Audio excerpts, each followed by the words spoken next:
thank you all so much for coming out and sitting through that Miami Vice opening credit sequence. That was fun. My name is Rob Dodson. I am a developer advocate here at the Googles and work a lot on web components, work a lot on Polymer. And today I just want to talk a little bit about some of the goals behind Polymer 2.0. And from there, I think we can then dive into how Polymer 2.0 actually works under the hood. So, as Taylor said in his talk, really the primary goal of Polymer 2.0 is to bring developers closer to the platform. And so what we mean by that is that web components are just this massive, awesome, powerful set of specifications that are being implemented in the browsers and shipping natively today. And so that means that your users don't have to download the code to make that machinery run, right? It's built in, right? It's already there in the browser. And so we think of web components as this really massive thing, and then we think of Polymer as kind of like a smaller piece, just sort of orbiting all of that.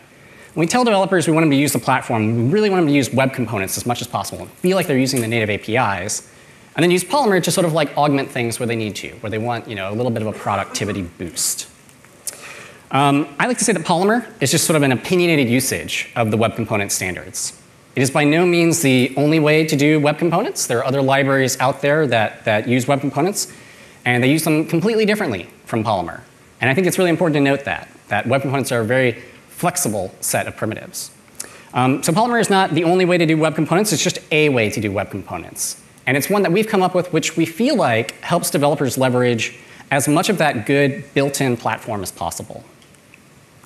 So one of our primary goals, aside from getting people to use the platform more, is to do less magic, right? To remove things like Polymer DOM, these sort of weird leaky abstractions, to simplify our data binding system, and ultimately just to bring the syntax of using custom elements much closer to just like the native API. And finally, we want to make sure that we're bringing the library size down, right? We want to make sure that Polymer gets smaller as time progresses. And so that means shedding abstractions, using more of what's built into the platform. And ultimately, I think that the way we achieve all of these goals is just by doing less. And so if you look at the web component standards, in general, when you're working with them in Polymer, we don't actually sugar most of these APIs. We don't try and sugar the way that Shadow DOM or HTML imports works. We are just using them directly, natively. The one exception to this, though, is custom elements. And I feel like custom elements is the area where sort of most of Polymer's features are directed. So these are going to be the main focus of my talk, because I really think you need to understand how custom elements work in order to understand really what Polymer 2.0 brings to the table and how it's evolved from Polymer 1.0. So let's talk about the DOM for a second, because to understand custom elements, you really got to understand the DOM. Every time that you're writing HTML, you're just writing some markup, what you're actually doing is creating instances of classes. So every HTML element inherits from a base class that implements the HTML element interface. And then these subclasses get additional properties and methods that they expose on their own interfaces. So for instance, when the parser sees an input tag in your markup, it says, oh, I see an input here. I'm going to create an object that implements the HTML input element interface. And that object has unique properties and methods, right? It can do things with validation and with autocomplete. The same is true when it sees an image element, right? It's going to create an object that implements the HTML image element interface, and that has a source property. It can go out and fetch things for you. Even a div, which is just kind of a boring tag, it doesn't really do anything that interesting, even it has its own interface that it implements. Now let's say you're trying to do something like this, though. You're trying to build your own kind of widget, right? So the parser is going to see this thing, and it's going to be like, I don't know. This looks like div to me, So it's just going to create a div element with some image elements inside of it, right? So at this point, what do we do as developers? It's like, well, I really want this thing to be a carousel. I'm trying to build this kind of specific widget. So I'm going to bolt on some JavaScript, right? And I might turn it into a jQuery plugin or something like that. I might use vanilla JavaScript, pass the element to a constructor, and that constructor is going to wrap kind of like a JavaScript membrane around those tags and kind of control them. But really what you're doing is you're just taking a div and you're glomming some JavaScript onto it and kind of acting like it's puppet master, right? And you're trying to make it seem like it's a carousel, even though under the hood we know it's really just a div and some image elements. And so when you think about it, this is like kind of a weird way to program, because as I said earlier, you've got this whole parser behavior where the parser sees an input tag and it creates an input element class, right? There's this whole system, and we as developers can't actually take part in that. That means that we've got to sort of make these weird JavaScript wrappers. And that's just really how it's always been done on the web. We've never really had a way to say to the parser, look, when you see this input tag, or sorry, this carousel tag down here, create an instance of this myCarousel class, the class that I am defining now, and associate it with that tag, right? And so fundamentally, this is what custom elements changes. This is what custom elements give you, just the ability to associate a tag with a class and partake in that really cool parser behavior. So it's a very simple primitive, but it's also very, very powerful, and it's very flexible what you can do with it. Now, recently, as Taylor mentioned, custom elements have moved from the v0 specifications over to the v1 specs. And so the changes in the v1 specs were made so that we could get all the browsers on board with the final look and feel of custom elements. And now that all the browsers are happy and everyone is either shipping them already or actively working on implementing custom elements, it's time for Polymer to evolve and take advantage of these specs as well. So that's what I'm going to be focusing on for the rest of this talk. I want to talk about how you create v1 custom elements just using vanilla JavaScript. Then as I'm doing that, I'm going to highlight some of the pain points that you're going to encounter just writing your own custom elements. And lastly, that's going to help us sort of illustrate what Polymer 2 gives you and how it can make you just more productive. So let's look at the anatomy of a v1 custom element. So to start off, when you create any custom element, the first thing you do is you create a class that extends from HTML element. And then you call window.customelements.define, you pass it your tag name, and that class that you want to associate it with. So from here on out, you're telling the parser, hey, anytime you see that tag, create an instance of this class, right? Once it's created that instance for you, it's going to start triggering the lifecycle callbacks on it. Lifecycle callback the first lifecycle callback that it calls for your element is going to be the constructor. So in v0 custom elements, this was the created callback. In v1, it's now just a regular ES6 class constructor, which I like. I feel like this is sort of more in line with the way that classes just work in general, so I prefer that we've moved to this naming.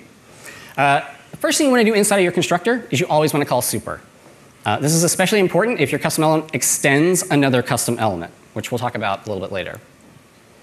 And then the constructor is also a great place to do things like set up your event listeners, create some initial state, and attach a shadow root if you want. But what you cannot do inside of your constructor is you cannot go inspecting attributes or inspecting your children or doing anything like that. You really don't want to be poking the DOM at all inside of your constructor. This is actually a requirement of the v1 specs. I think it'll throw if you actually do go like poking at children. And this is because they might not have upgraded yet, right? So you want to defer that work to the connected callback. This is going to be called every time your element is inserted into the DOM. So this is a really good place to go out and fetch resources if you need them, to render some initial UI. There's also a disconnected callback. This is going to be where you do your cleanup work, right? There's a new adopted callback, which this gets run every time your element gets moved to like a new document.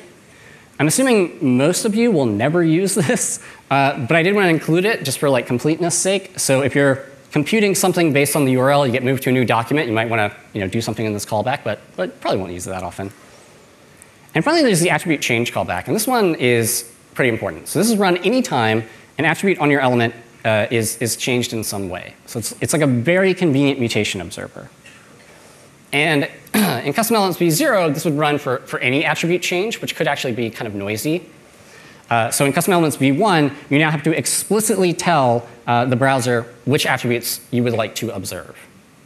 So you do that by placing those attributes in an observed attributes array. So up here, I've got this selected attribute that I put in my observed attributes array. And that is the only attribute that's going to be able to trigger my attribute change callback. Now, a useful thing to do with the attribute change callback is to use it to synchronize your attributes and properties. So I usually do this by defining a setter and getter pair on my class. So let's say I'm observing this selected attribute here. And I tell my attribute change callback, hey, anytime that attribute changes, call a setter with the corresponding attribute name, pass it that incoming value. And then I'm going to define set and get functions on my class. Now, if you're not used to writing ES6 classes, a setter and a getter, these are functions that are going to run anytime someone tries to assign to the property or tries to retrieve the value from the property. So inside my setter, what I typically do is I do a little dirty check to see if the values are different. If they are, I will save that value in sort of like a stored private variable. And then I may also reflect the change back to my element itself by setting its attributes in the DOM. You don't have to do that, that's optional.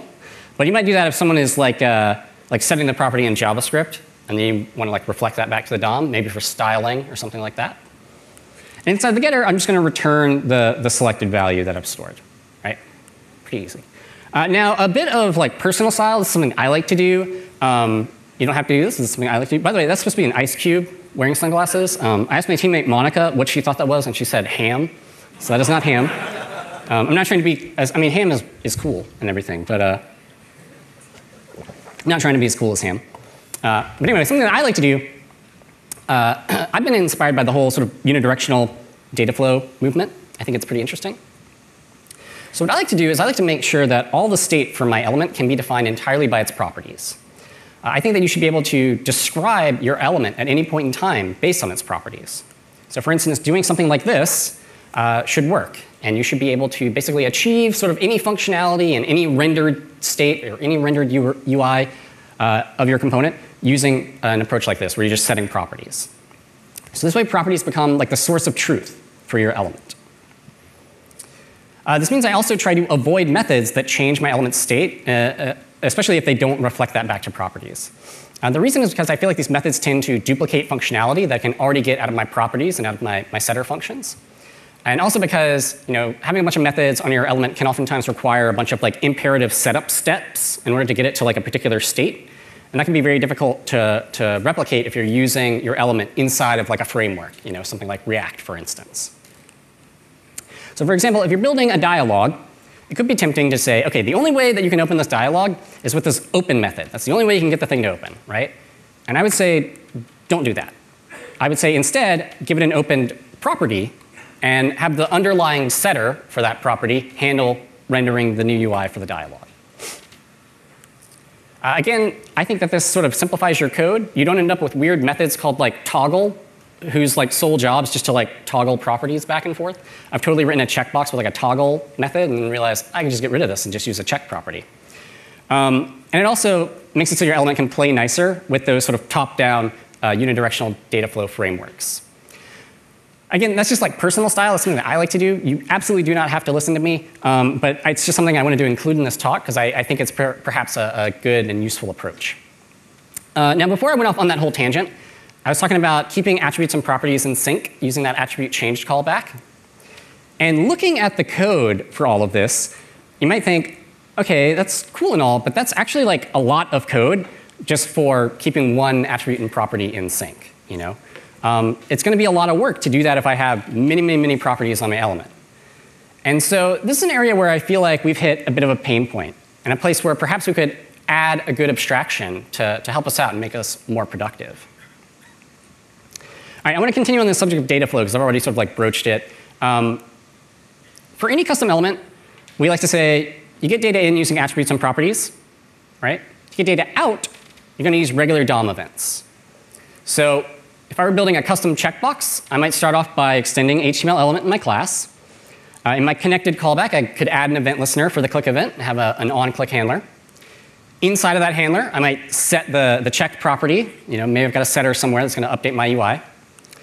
And then I'm going to just dispatch a custom event that contains the state for my checked value. Pay attention to this because this is also how you dispatch events in Polymer 2.0. Right? So in Polymer 1, we had this thing called fire, this.fire, that you use to dispatch events. And as I said earlier, we want to remove abstractions where we don't need them, where the platform is already providing like something that totally works. So in Polymer 2, we got rid of this.fire. You're going to use the regular dispatch event because that's the platform, right? And we should leverage it as much as possible. Another bit of cool ham personal style here. I like to dispatch events for like every state change for any sort of like property or anything like that. And again, the reason is because I think it lets unidirectional frameworks revert that change if it does not match their own internal model. So we can just dovetail into those systems a bit easier. So for instance, the way that a library like React works with a native checkbox is it listens for its change event. If that does not match its internal model, it'll revert that change on the checkbox. So I want to make sure if I'm building a checkbox, that same system will work. Again, personal style, that's just how I do things. You absolutely don't have to listen to me there, but that's just something I think could be helpful. Now, OK, data goes in via attributes and properties. Data is coming out via events. There is a slight mismatch here, though, particularly around attributes and properties, specifically attributes. Properties, right, we can use those to pass any value we want to an element. So we can imperatively assign to an element an array or an object or even a function. Right? But attributes, we can only pass string values. Okay? And so this can become a bit of an issue for folks, depending on how you're constructing your elements. If all you're building are leaf elements, like simple UI components, like a button or a dropdown or something like that, this is probably fine and it's not a big deal. Okay? If you think about most of the HTML elements that you use every day, they're essentially all leaf elements, and you configure them just with strings and their attributes. So for example, if I'm making a dropdown element myself, that its selected attribute is a string, that's fine, no big deal. That's how HTML works. Another option is, if I need to give it data, it could also perhaps come through the children.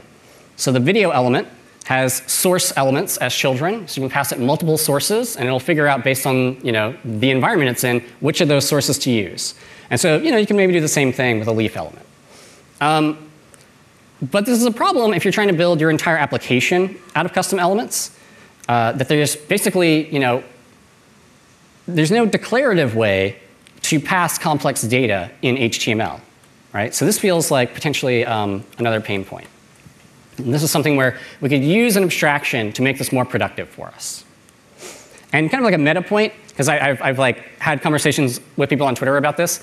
I don't think that this is something that custom elements or web components needs to solve. I think custom elements has a very discrete responsibility, associate a tag with a class, right? But I do feel like this is maybe a sort of a separate missing feature in the platform. It's something that I would be really, really interested to see if we could ever, possibly standardize or turn into something that everyone could do. But today we have abstractions, we have libraries that work around this. So yeah, anyway, I'll get off my soapbox on that. The last thing I want to talk about is rendering, right? So I've got my custom element set up. How do I render some of its UI? So let's say I'm building a simple clock element, right? And inside of this thing, I've just got a template here that I'm assigning using inner HTML, right? And inner HTML can be a little weird, it can be a little gross. So maybe a nicer thing to do would be to go fetch a template element that already has some DOM in it, clone that, extract that into my element, and then I could stamp that into the light DOM, or I could pop it into shadow DOM. Either way, right? I'm going to switch back though to this inner HTML example just so you can see what I'm trying to work on. Now again, I'm building a clock, so really the only thing I want to do is put some text in that span. I want to put the current time in that span. That's sort of the whole focus of this element. And so to do that, I'll define a setter for my time value, and then look at the code inside of that setter. So what I'm doing is I'm querying for that span, and I'm setting its text content property to whatever the new value is that just came in, whatever the new time is. As you can imagine, with a large element, with a lot of DOM, a lot of setters, a lot of properties, that could become very tedious and very repetitive, right? We can end up with a lot of boilerplate in our element, where we're just sort of repeating ourselves, we're querying the DOM, we're updating the DOM all over the place. So to me, this feels like another pain point and possibly another good place to add an abstraction. So we used custom elements, we did some cool stuff, but we also hit upon some pain points. And it's because custom elements are a purposefully low-level API. They're not trying to solve everything for us. And so there are some places where, things could get a little tedious, and we might need to add an abstraction, right? So let's look at how we can use Polymer 2.0 to solve some of those issues. Again, a big goal of Polymer 2.0 is to make developers feel like they're using the platform as much as possible, to bring them as close to the platform as possible. And so that means removing magic, making it really clear that you're basically, most of the time, just interacting with native APIs.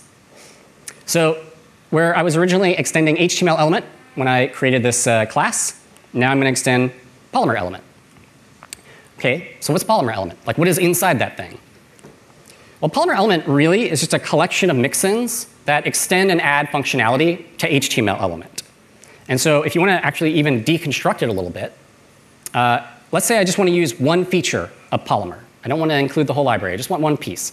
Maybe I just want Polymer's template stamping ability. Maybe I think that's nice, right? So instead of extending Polymer Element, I could just add one mixin to HTML element itself. And that is what my element would be based on. That exposes then this stamp template method that I can pass a template. It'll give me back some DOM. And I can choose what to do with that DOM. I could put it in light DOM. I could put it in shadow DOM. The DOM also supports declarative event listeners, which is kind of a handy feature of Polymer. And so ultimately, that means that you can use all of Polymer. Or you could just use a feature of Polymer if you would like, to enhance a vanilla custom element, which I think is pretty cool. So this is still a little experimental, but this is kind of the direction we want to head with these things. So yeah, Polymer Element, just a collection of mixins that extend HTML element. Now, another thing you might want to do is extend another custom element. And so I'm really happy to say that in Polymer 2.0, you can once again extend custom elements. We had this back in, I think, Polymer 0.5. We took it out for a while, but it's back in Polymer 2. So you can absolutely extend other custom elements. And to do that, your class just extends that element's class instead of your class extending Polymer element directly. So pretty easy, right? And when you do this, you want to make sure that you're calling super in all of those lifecycle callbacks. So super in your constructor, super.connected callback, things like that, so that that parent element runs all of its setup code as well. OK, so you got your base class set up. It's time to do some configuration.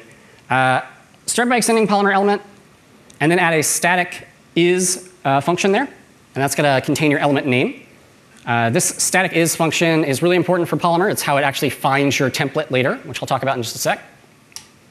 The reason we use a static function for this is because ES6 classes don't support class properties. You've got to do that via a function, a static function. So we're just dovetailing into the standard there. You want to call custom elements .define and give it your element name or the tag name and your class as well. Polymer is not going to be doing this for you. You've got to explicitly register your element. Again, making sure you know that you're using the platform as much as possible. And then you add a config object to it. And this is where you set up your properties and your observers. So this is really similar to Polymer 1.0. Like, just to expand this really quickly, you can see that it looks pretty much the exact same. You have your properties object in there where you define properties, observers array, right? Just like Polymer 1. And after that, you add your lifecycle callbacks, and you're off to the races. So it doesn't look that different from a vanilla custom element, and it also doesn't look that different from Polymer 1. It's kind of like a hybrid of the two, which I really like, right? We want to make sure that you feel like you are working with the native APIs as much as possible. But we can also tackle some of these pain points now, right? So let me go through a little demonstration here. I know the code is a little small for the people in back, but don't worry. We're gonna kind of scrunch this down and make the font bigger as we add more Polymer. But this is a custom element that I was working on before. This is my fancy clock thing. And remember, all it does is I'm trying to get a time value in that span right there, right? So I'm going to take this vanilla custom element and migrate it to Polymer 2. And along the way, that's going to help highlight some of Polymer's features. And also, I can demonstrate and sort of tell you how those features work under the hood. OK, so I'm going to start by, instead of extending HTML element, I'm going to extend Polymer element, right? So far, so good. And then all this code that I've highlighted here, this is all just to keep my time attribute and property in sync. My observed attributes array, my attribute callback, my setter, right? All that code is just to keep that attribute and property in sync. So I think I can actually get rid of that just by using the config object and a properties block and adding a time property there, right? So that's eliminated all that code. Polymer is now going to handle keeping my attribute and property in sync. So you might be wondering, like, well, OK, that's cool. But how did that replace all of that code? Like, what is that actually doing? OK? And so under the hood, when you define a property, what Polymer does is it just secretly creates a setter for you. And it listens for changes in the attribute change callback. The code that Polymer uses is really similar to the code that I already had defined there. When a new value comes into that setter, it dirty checks the value. If the dirty check passes, it saves the value.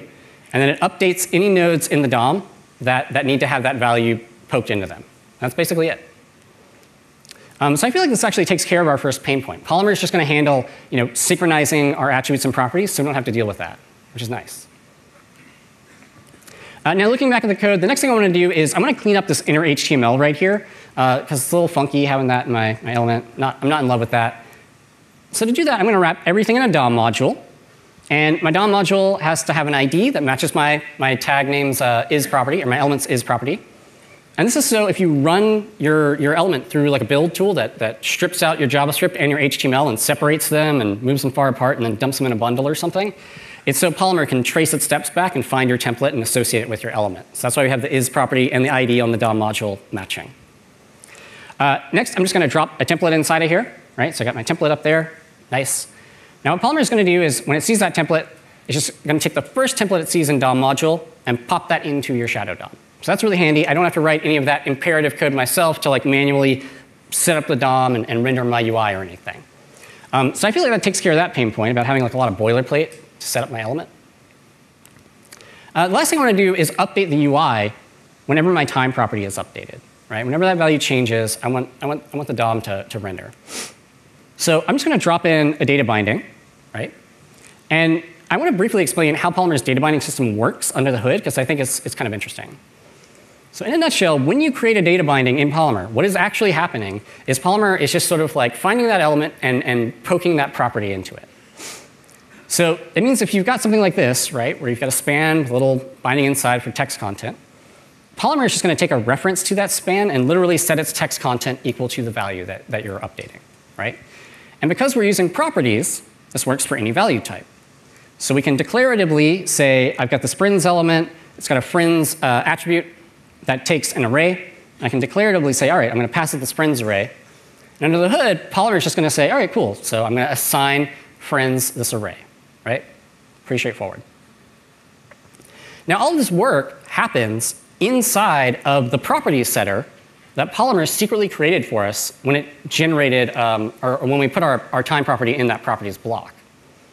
So if we were to like peek, like kind of under the hood and look at what that setter is doing, so this is going to be kind of like pseudocode, but this is essentially what Polymer is doing under the hood. So here's my setter for that friends array. A new value comes in, and the first thing it does is it does a dirty check on that value. It's like, all right, is this different from what I had before? If that dirty check passes, it's going to store the new value. Cool? Then it's going to loop through an array of objects that just contain all of our bindings. So there's literally objects in an array that have references to all the different nodes, and it's just going to loop through that and say, OK, got this new property, I'm going to poke it into all these different nodes. And really, that's just how the one-way binding system works. This is also how your observers get called. So inside that setter, it's just going to call your observer functions and pass it the new value. And if you've done a two-way binding, you've used that notify true flag, it's just going to dispatch a change event. And elsewhere, someone's listening for that change event. And that's actually how the two-way binding system works. So it's actually really simple when you see what's going on under the hood. So this is sort of like the hub of the element. The setter is really important. Now, I have a question for you all in the audience, which is, if I mutate my data, so I push a new value into that array, is that going to call the setter? Show of hands if you think it will. Oh, OK, good. You got smarties in here. Awesome. All right. So no, right? It's not going to call the setter. The only way to call that setter is going to be to directly assign something to that property. And so in Polymer 1, we had methods like notify path and this.set, which basically sort of poke the data binding system. So after you mutated an array or you mutated a subproperty on an object, you had to sort of tell Polymer, like, hey, go update, please, please. You can still use these methods in Polymer 2 if you'd like. They're still there, and you can use them if you want to very specifically tell the binding system to update one spot as like a performance optimization. But we also just made it easier to work with objects and arrays in Polymer. So if you're mutating an array and you'd like to tell Polymer's binding system, like, please go update, you can either assign the array or assign the object back to itself. This would actually work. So you can do this in Polymer 2. And Polymer is just going to bypass a dirty check for arrays or objects if you do something like this, and it'll just go update all your bindings that rely on that. Or if you're into the whole immutable data thing, you could call this.array concat. You could pass it a copy of your array, or something similar with your object. Or you can just call, this is new, you could just call this.set and just pass it the object name, and that'll just tell it to go update all the bindings that rely on that object. So you don't have to specifically tell it like the sub thing, the sub property that changed, or anything like that. Right? So ultimately, the binding system now is just a little bit more streamlined, a bit easier to use. Because I know that was frustrating for a lot of folks. So looking at this final element, I feel like we've achieved sort of the same level of functionality as the one that we started off with, but there is a lot less code now. It's much easier to reason about. And I feel like we've solved kind of our last pain point there as well. The binding system gives us a nice declarative way to pass complex data, which is great. Now, to wrap up, I just want to say, if you're looking at this and you're familiar with Polymer 1, it probably doesn't seem that different, right? And that's really the idea. We really want our primary goal of Polymer 2 is an incremental change that brings developers closer to the platform. So we have an easy on-ramp for our Polymer 1.0 users, while also making it very clear to people that what they're actually using is the native web platform. And so with this release, I feel like we're giving developers a much more productive experience with Polymer. We got less magic and an overall much smaller footprint. So if you want to get some practice with this, we have a code lab area. Our engineer, Keanu, has written a code lab on building your first Polymer 2 element. It goes more in depth than I've gone in this talk. So definitely go check that out. And with that said, I hope that you all enjoy the rest of your time here at Polymer Summit. And I am super excited to see what you build with Polymer 2. Thanks.